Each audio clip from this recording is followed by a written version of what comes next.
자, 시장과 경제 그 뒷이야기 여의도계 시간입니다. 오늘도 방구석 제갈량 함께해 주실 일구님과 종구님 자리하셨습니다. 안녕하세요. 안녕하십니까. 최근에 그 중국과 미국의 갈등이 상당히 심해졌습니다. 근데 이제 홍콩이 다시 또 부각이 되고 있어요. 뭐 역사적으로나 뭐 경제사적으로나 여러 가지 의미가 있을 것 같은데 일단 홍콩이 왜 중요한지부터 한번 좀 짚어주시면 어떨까요? 그러니까 홍콩에 대해서는 예전부터도 굉장히 주목을 했어요. 왜냐하면 제가 여의도에서 그때 이제 경제연구소를 갔는데 그때가 95년이에요. 그러니까 홍콩 반환 직전이죠. 그러니까 우리나라에서도 사실 홍콩에 대한 관심이 굉장히 많았는데 왜냐하면 워낙 홍콩은 한국 사람들한테는 부러움의 대상이기도 했고 그리고 이제 뭐 홍콩 그 조그만한 도시가 옛날에 이제 베네치아나 이런 것처럼 도시공화국처럼 그렇죠. 지내왔기 때문에 근데 우리가 90년대 홍콩을 주목했던 이유는 특히 한국에 금융을 하시는 분들도 많이 주목을 했는데 그때 이제 저희 연구소의 소장님이 한번 그런 말씀하셨었어요. 홍콩 프로젝트라고 하는 걸 우리가 고민하고 있다 이런 이야기를 하시는 거예요. 그게 무슨 말씀이십니까? 홍콩 프로젝트가 그러니까 중국이 결국 홍콩이 중국에 반환되는데 중국이 홍콩을 감당을 못할 거야. 중국에 넘어가면 결국 홍콩은 그걸로 끝이야.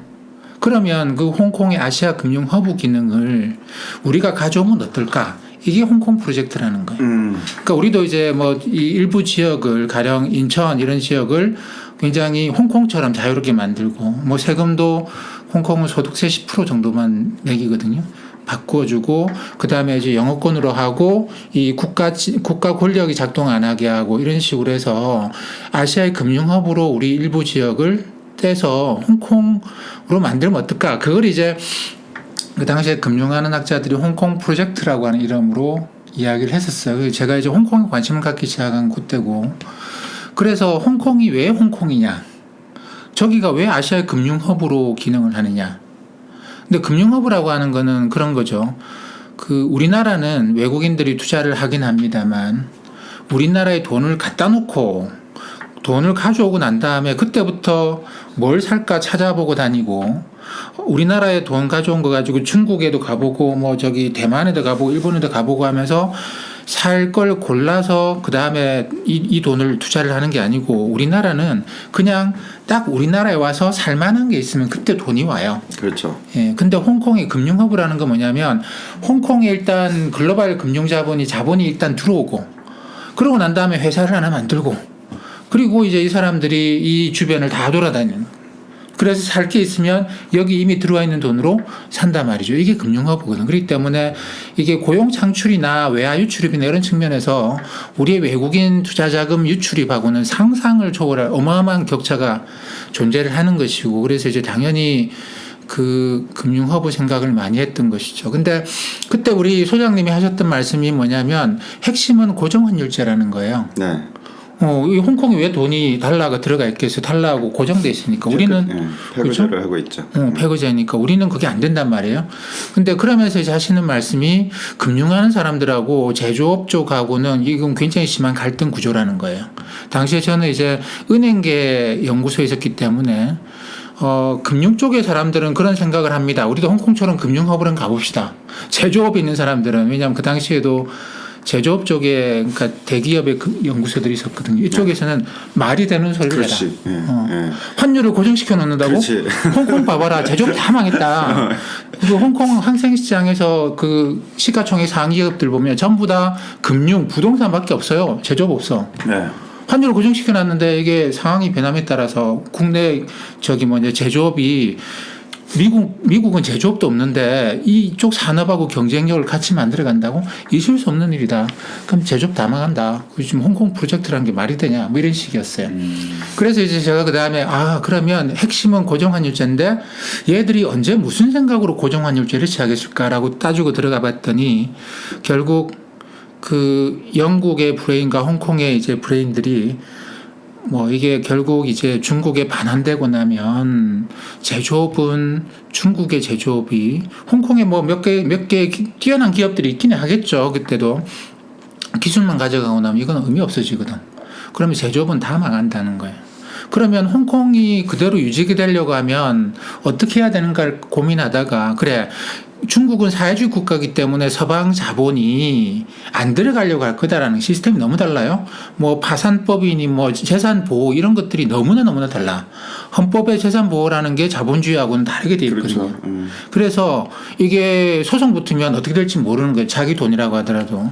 그래서 이 안으로는 안 들어갈 거고 홍콩은 어쨌든 일국 양제로 갈 거니까 홍콩에다가 금융 기능을 확실히 넣어놓고 중국이 건드리지 못하게 하면 그러면 홍콩을 반환하더라도 홍콩 사람들의 생활은 그대로 유지가 될 거야라는 생각인데 그러기 위해서는 금융허브로 만들고 금융허브로 해서 글로벌 금융이익이 돈 들어오고 그럼 중국의 기업들이 여기 들어와서 홍콩 나와서 자금 조달을 하고 이렇게 하면 윈윈 게임이 되는 거죠. 그럼 홍콩을 중국이 건드릴 이유가 없어요. 그러니까 이거 금융허브 기능을 만들기 위해서 일단 환율을 고정시켜버립니다. 환율을 고정시켜 놓고 나면 돈이 들어오겠죠. 근데 환율 고정이 진짜 확실하게 유지된다라는 걸 이 돈들이 믿어야 되거든. 그걸 위해서 홍콩에는 이제 금융관리국이라는 게 있어요. Monetary Authority라고 해가지고 HKMA라고 하는 게 있는데, HKMA. 예, 요게 이제 홍콩에 가면 그 파이낸스 센터 건물의 제일 위층 이쪽에 있다고 합니다. 근데 어쨌든 얘들이 확실하게 환율이 US 달러에 비해서 달러하고 고정돼 있다라는 걸 얘들이 이제 확실하게 보장을 해주는 거예요. 근데 말로 해주는 게 아니고 진짜로 확실하게 보장이 되도록 하기 위해서 어떻게 하느냐면 홍콩 금융관리국이 갖고 있는 US 달러만큼만 홍콩 달러를 찍는 겁니다. 네. 근데 그것도 야 너희들 지금 사기치는 거 아니야라고 할지 모르니까 민간은행한테 네가 갖고 있는 US 달러를 우리한테 맡겨라. 금융관리국에 맡기면 맡긴 만큼만 얘가 민간 금융기관이 US 달러 맡긴 만큼만 홍콩 달러를 찍도록 한 것이죠. 그러면 돈들이 홍콩 달러를 미국 달러가 들어와서 홍콩 달러로 바꿔가지고 돌아다니다가 팔고 US 달러 내놓으라고 하면 갖고 있는 홍콩 달러하고 US 달러는 1대1로 교환되는 게 확실하게 보장이 된다라는 거예요. 그러니까 통화를 더 찍지 않고 그만큼만 찍는 구조를 만들었는데 이게 이제 홍콩의 패그 시스템이죠. 이렇게 만들어 놓으면 확실하게 환율이 US 달러에서 고정되고 그러면 중국이 홍콩을 건드릴 이유가 있겠느냐. 그래서 이제 그 이후에 홍콩 반환되고 난 이후에 2000년대 초반에 제가 어느 외국계 회사에 있었는데 그 외국계 회사가 그 아시아 헤드가 이제 홍콩에 있었어요. 그래서 홍콩 사람들 자주 오고 뭐 이러는데 한 번은 홍콩 사람이 제 나이 또래 정도 되는 사람인데 그 사람 같이 밥을 먹는데 그 사람이 이런 이야기를 하더라고요. 자기 부모는 너무 불쌍하다는 거야. 왜 그렇게 생각하냐니까 아니 그 좁은 땅에서 정말 생활은 그 홍콩에 가보시면 다 알잖아요. 그 아파트가 정말 낡은 아파트에 조그만 아파트에 그렇게 해서 자기를 위해서 돈을 쓰지도 않고 돈 쓸 데도 없어. 어디서 쓰겠어요. 그래서 돈을 모아서 자식들한테 어떻게 했느냐면 무조건 여기를 떠나라. 홍콩은 반환될 것이고 근데 이 할아버지 입장에서 할아버지 할머니들은 중국에서 원래 살았기 때문에 중국을 아는 거죠. 근데 자기 자식들은 너무나 자유로운 환경에 자랐기 때문에 얘들은 도저히 중국이 반환되고 나면 살아갈 수 없을 거다라는 생각을 한 거야. 그래서 이제 자기는 그렇게 죽으라고 일해가지고 돈을 모아서 그 돈을 전부 다 애들 유학 다 보낸 거예요. 그러니까 홍콩 애들 유학을 많이 갔습니다. 젊은 애들이. 근데 이제 반환될 쯤 돼서 얘들이 뭐 캐나다, 호주에서 일자리를 그렇게 못 잡는 거죠. 아무리 뛰어난 학생이라고 하더라도 일자리를 잡기 쉽지 않거든요. 남의 나라에서. 그래서 이제 다시 돌아온 거야. 다시 돌아온 거고. 그리고 얘들이 얘들이 어떻게 했어요? 중국이 홍콩에 대해서 어떻게 할지에 대해서 늘 그걸 전전긍긍하면서 바라볼 수밖에 없는. 그러니까 원래 중국 땅에서 태어난 사람들은 그걸 너무나 당연하게 받아들여요. 근데 홍콩에서 태어나서 홍콩 문화에서 자란 사람들은 어떤 자기 생활에 큰 변화가 있을 것이라는 데에서 굉장히 두려움을 갖고 바라볼 수밖에 없다고. 시스템이 이쪽이 우월하고 저쪽이 뭐 열등하고 그런 문제보다도 일단 제일 중요한 게 그건 두 번째 문제고 생활의 심각한 변화 이런 것들을 고민을 하는 거죠. 그러니까 이제 저도 그런 걸 보면서 아, 홍콩 사람들이 이런 생각을 해왔구나. 다음 예고편.